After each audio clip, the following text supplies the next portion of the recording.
In today's video, I'm going to teach you how to invite someone to your Notion workspace. By the end, you'll know exactly where to click, what each option means, and how to make sure your teammate gets access without any hiccups. First, open your Notion workspace on your computer. Look to the bottom left of your sidebar. You'll see a button labeled Settings and Members. Go ahead and click that. This opens the area where you control your workspace settings and who has access to it. If your sidebar is collapsed, expand it so you can find the button easily. Inside the settings window, look at the sidebar on the left and select Members. This section lists everyone who currently has access to your workspace, along with their roles and status. It's a helpful place to confirm who's already in and who might still be pending.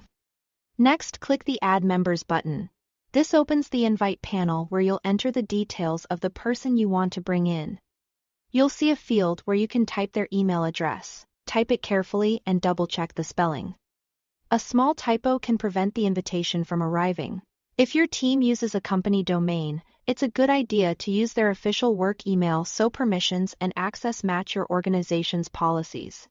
Now choose the role you want to assign: member, admin, or owner.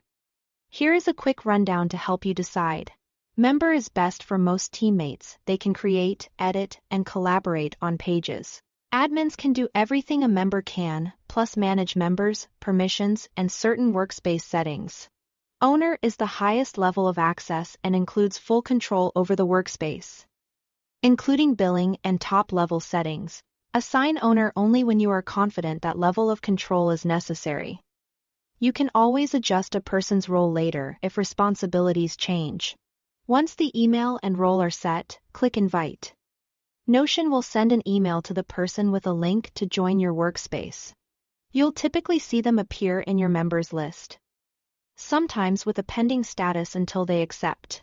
If they mention not receiving the invite, ask them to check their spam or promotions folder and verify the email address you entered is correct. That's all you need to do. You've opened Settings and Members, gone to Members, clicked Add Members, entered the email, selected the right role, and sent the invite. With those few clicks, your workspace is ready for seamless collaboration. Thanks for watching.